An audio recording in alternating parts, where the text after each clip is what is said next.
অনেক দিন পর আমি আবার সঙ্গীত বাংলায় আসলাম, তাই জন্য আমি ভীষণ ভীষণ এক্সাইটেড।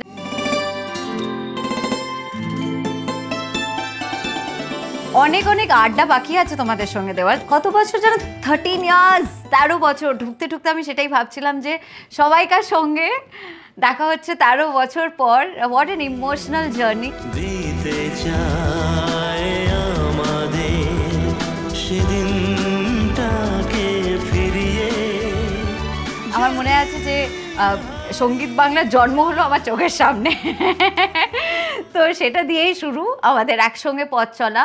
তারপরে অনেক অনেক অনেক ছবি করেছি, আর প্রত্যেকটা ছবি থেকে আমার মনে আছে যে আমি সবসময় এখানে এসে আমরা খুব আড্ডা দিতাম এবং প্রত্যেকটা ছবির সম্পর্কে অনেক অনেক ট্রিভিয়া শেয়ার করতাম। আজকের দিনটা আমি ভীষণ ভীষণ এক্সাইটেড, কারণ খুব ভালো ভালো কয়েকটা কোয়েশ্চেন্স আছে, সেই কোয়েশ্চেন্সের আনসার্স আমি দেবো এবার। SVF অ্যান্ড সুরিন্দর ফিল্মসের টোটাল কটা সিনেমা তোমার আছে? টোটাল আমার মনে হয় অ্যারাউন্ড 20টা ছবি। ভাবা যায়? মাগো, মনে হচ্ছে তো সেদিনই তো শুরু করলাম, কিন্তু এটা 20, মানে এখন মোটামুটি আমার 50 ফিল্মস আপ, 50টার ওপরে ছবি হয়ে গেছে। এখন আমি ঠিক আউট অফ কাউন্ট চলে গেছি, কিন্তু ওদের দুজনের একসঙ্গে আমার মনে হয় 20 ফিল্মস। 20, সুইট 20।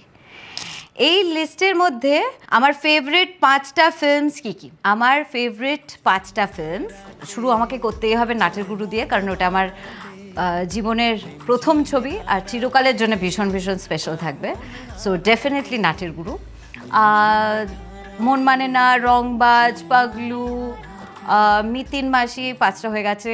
অ্যাট প্রেজেন্ট যেটা সব থেকে বেশি ফেভারিট হচ্ছে স্বার্থপর। আর স্বার্থপরের ব্যাপার অনেক অনেক বিস্তরে আলোচনা বাকি আছে, তো সেটার জন্য আবার পরে আসছি, কিন্তু ওটা আমার মনে হয় আমার ক্যারিয়ারের সব থেকে স্পেশাল ফিল্ম, ডেফিনেটলি স্বার্থপর। এই 22 বছরের জার্নি, 22 বছরের জার্নি, হ্যাঁ গুড রাইট, আমার 22 বছরের জার্নি। কোয়েল মল্লিকের কতটা স্বার্থপর হতে হয়েছে, এক্সকিউজ মি, স্বার্থপর আর আমি? হ্যাঁ, আমি স্বার্থপর। আমি শান্তির জন্য স্বার্থপর। এমন কোনো সিচুয়েশন বলো যেখানে তুমি স্বার্থপর মানুষদের ফেস করেছো। আমার একটা মজার ব্যাপার আছে। আমার যখন মনে হয় যে কেউ একটা অন্য রকমের, ঠিক আছে, নিজেদের নিয়েই ভালোবাসে, নিজেদের খুব একটা শেয়ারিং ইজ কেয়ারিংয়ের বিশ্বাস করে না, মনে করে যে আমি আছি, আমি আনন্দে আছি, আমি ভালো আছি, সেরকম ধরনের মানুষ তো ডেফিনেটলি আমার, থ্যাঙ্কস টু মাই প্রফেশন, অনেক মানুষের সঙ্গে সেরকম দেখা হয়েছে।